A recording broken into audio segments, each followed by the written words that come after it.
part where I'm starting to cut lumber. Get yourself a square. It's really a triangle, but it squares wood. Make sure you really do measure twice, cut once. I look for the end that's the most dried. In this case, I could actually cut both ends off, but that end looks pretty good. You can see this one, well, you can't see, but there are a couple of cracks already starting. So I'll just cut that off, and I'll be putting this cut and seal on all the ends. Micro Pro Sienna color match, so hopefully it's the right color. Not that we'll see it anyway, it's under everything. To seal it off, I always forget. So this time, I always forget one end here, one end there. So I've built a platform to keep everything in line, everything in order, so I don't lose track. I'm going to cut all of my lumber more or less at once with the same measuring tape and the same square, just in case there's any variance between products. I know everything is the same. If it's off a little bit, that's one thing, but if they're all off against one another, that's a different story. I'll be using, because I'm off grid, I'm going to be using just a 20-volt max. I have a couple of these around. Then I'll be using joist hangers. I have a whole bunch of these on the inside. Then I'll be using my absolute most exciting product this time. You don't need this, especially for an 8x10 shed.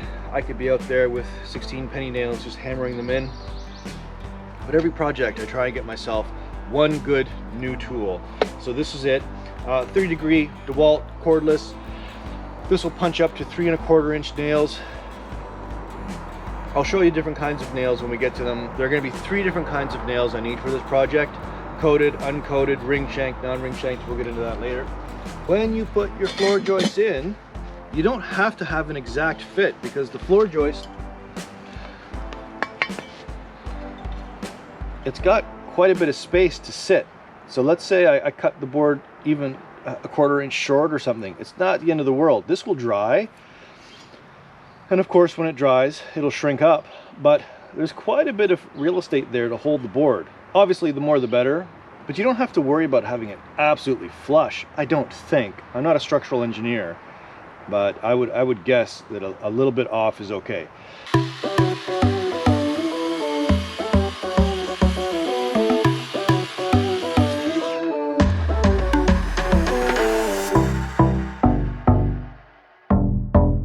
Rim joists are nicely put together, tons of nails, tons of glue. The brackets are now flush. I use structural screws. This is called a joist hanger. They come in different sizes. This is for 2x6s to 2x8s. So I'm using 2x8s. If you're going into 2x10, 2x12, it's quite a bit larger. It just has more screw holes. This is the Z-Max, so it's coated, so you can put it on stuff and not have to worry about it disintegrating over the years. These little tabs on the side are useful for some people. When they first put them up, they can just hammer them in and it holds it. I don't use those tabs for anything.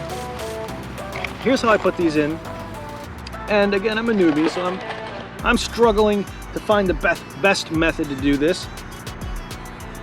You have to use structural screws or a structural nail. You can use a structural nail, but then you're in tight corners. It's hard because you need 2 hands to do a nail. This is great. These Simpson strong tie, different sizes, come with this bit. Makes everything one-handed. That is worth its weight in gold. Yes, these are fairly expensive. I think this is 12 to 15, and the larger 2.5 size is closer to the $20 mark, give or take. I don't know exactly. These ties have a specific rating, and they will tell you when you buy them. You can go online and the serial number is on the bottom.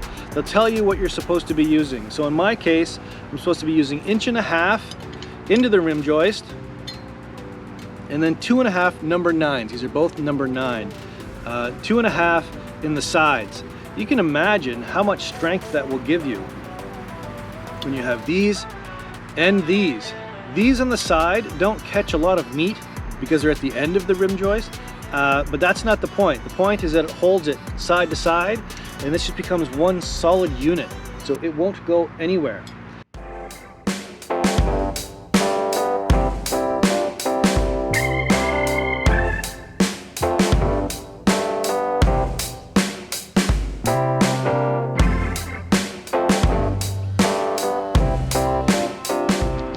now it's insulation time. This is 2-inch foam of an R10. I'm putting 2 of these in to get an R20. You don't lose a whole lot of heat through the bottom, but you certainly lose some. And you want to keep any warmth that you create inside so your feet are nice and warm. But also, I want to mouse-proof this thing. So I've got hardware cloth. This is what I'm working on now. Strip of hardware cloth underneath, stapled to the sides, 2 pieces of foam on top, and then spray foam around the corners, which means I have to leave quite a bit of a gap to get the nozzle in and make sure I've got lots of spray foam in there. Then it should be mouse-proof and hopefully mostly moisture-proof. This is hardware cloth. Comes in different sizes. This is a 2-foot width, and I've got a 50-foot roll. Comes in a roll.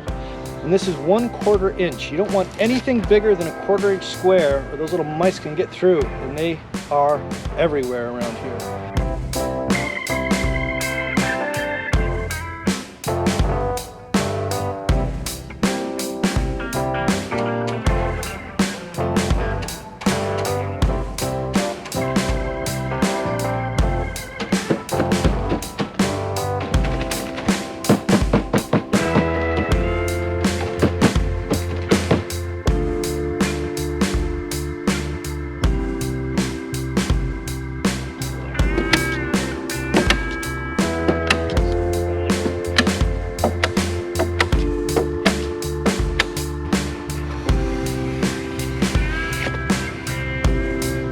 Long time to figure out how to cut this stuff. If I use the skill saw, it's going to put fibers everywhere, and the fibers will never biodegrade. They'll be here my entire life, and there's no way I can vacuum things up. Sharp blade. Some guys will use a spatula that they've sharpened. I just went out and got a long blade. Knife. We're good to go.